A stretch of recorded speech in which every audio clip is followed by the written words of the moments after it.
Hey, JJ with Millwork Pros. Today I am building a custom kitchen for a customer. I'm using 3/4 inch pre-finished white birch for my cabinet sides and bottoms and stretchers. And then I'm using 1/2 inch pre-finished white birch for my backers. And I'm going to kind of guide you through my whole process here. Pretty much just start off cutting all my parts on the table saw. Once I get all my parts cut up, then I go ahead and head over to milling. Okay, so once I get all my cutting done for all my parts, for my upper and lower cabinets, the next thing that I do is I mill everything. And when I say milling, I cut all my holes for my shelf pins, do any pocket holes that I need on the back of the cabinets, because we use pocket holes to hold the face frames onto the cabinets when we're done. So this machine right here is the machine that does all the pocket holes.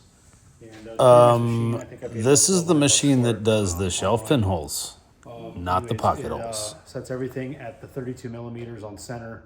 It does, I believe, 13 holes at the same time. And it actually does a really good job. And it's pneumatic, so it's kind of nice because I can just push on this foot pedal right here and it brings the machine down in order to drill the holes. So I'm gonna go ahead and do a sample piece just to make sure I'm right where I wanna be, and then I'll show you the results.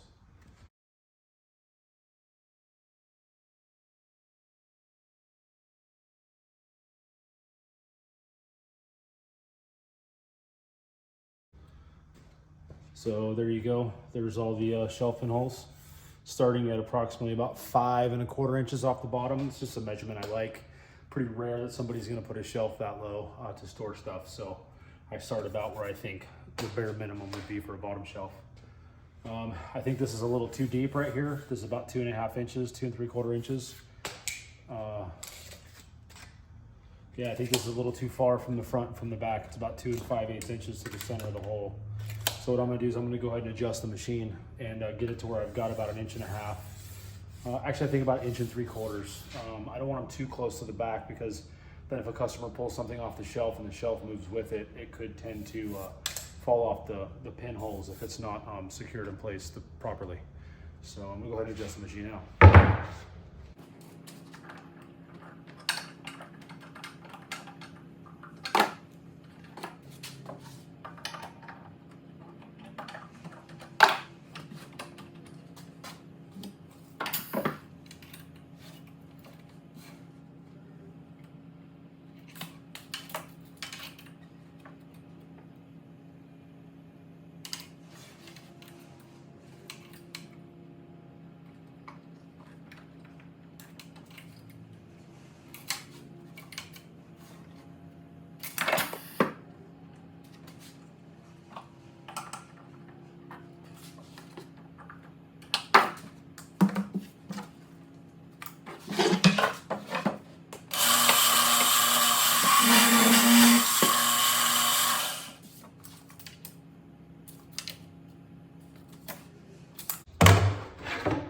So that one's much better. I'm 1 3/4 inches back. This will be the front edge or the back edge of the cabinet. So I'm about 1 3/4 inches back, and I'm 5 3/8 of the bottom hole. So this is what I'm gonna go ahead and run with. So the main thing is now is to make sure that when I have to do multiple passes, so like upper cabinets, I do 1 hole pass, plus I add on not quite a whole second one. So I have to make sure that the holes line up exactly in line, otherwise a couple of these holes will become ovals if it's not lined up properly.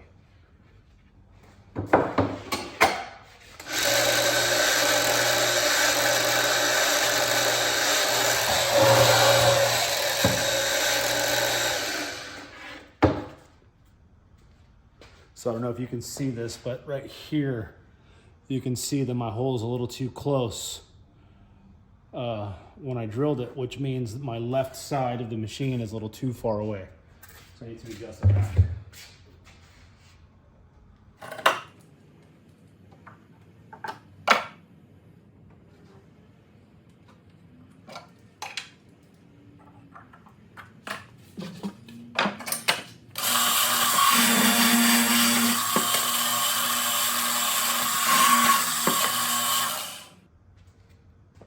See, and then there you go. Everything is nice and lined up. So now I know I'm ready to go with the rest of my parts. All right, the next machine that we use in the milling process is the pocket hole machine. This is a Castle machine that I bought. Great machine. Again, I think it was about 1,200 bucks online.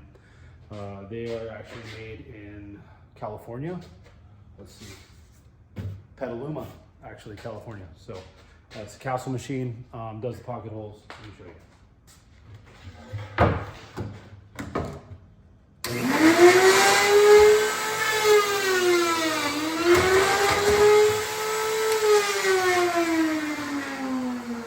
So this is what this machine does. It does the pocket holes that we use. We use pocket holes to hold on all of our face frames here. We just found out that it's a stronger bond with glue and face frame screws. Most of the times, if we have to try to pull that frame off because of a mistake, it breaks, which is a good sign. That means it's built properly. So again, it does the pocket hole like this. It does the counter hole or the pilot hole for the screw. So this is pretty much our whole milling department.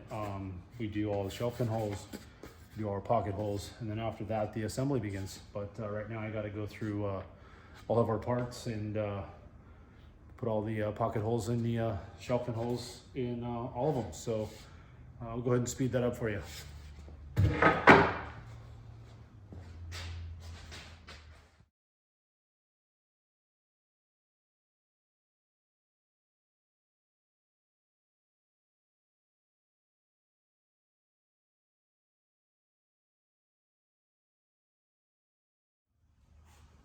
All right, so here we are. Here's all my parts. Here's my my backs for the cabinets. It's all a 1/2 inch pre-finished white birch, and I use these for the backing material. By using 1/2 inch material for the backs, I don't have to do the dado and extra stretchers in the back, and I find that it's actually a little bit stronger with the 1/2 inch material. So it's cost me a little bit more, but in the long run, I save money on the time that I put in. And then my side material and my bottoms, these are all my stretchers. This is all the same 3/4 inch thick pre-finished white birch plywood. That's what I use for all my cabinet construction. I just don't trust the particle board or the melamine. You know, too many problems. They only last a couple years, and someone gets it wet, it's trash. So anyways, I'm gonna start the assembly process now.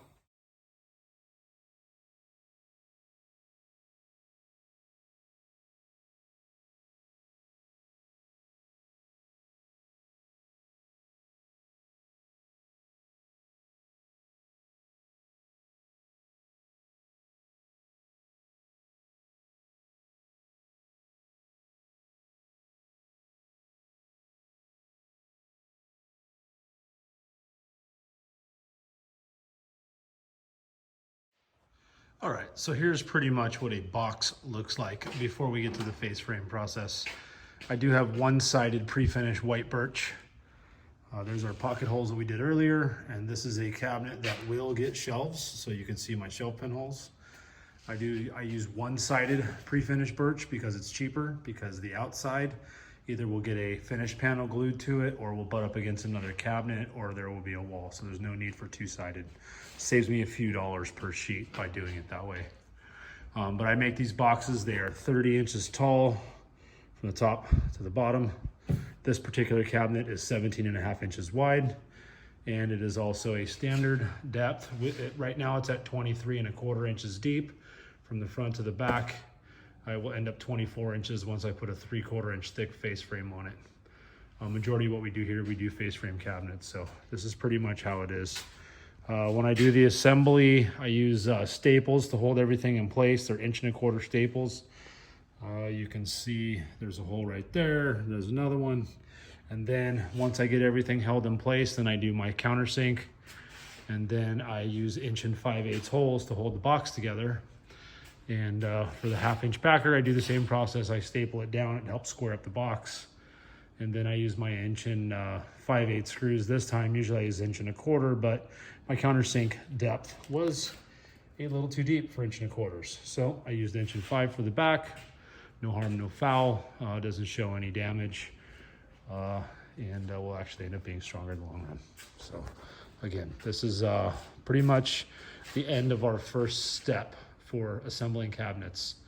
The next episode that I do will be the face frame episode. I'll start cutting up face frames tomorrow after I assemble the rest of these boxes. So Got about 10 more to put together, so I'm gonna go ahead and get to work.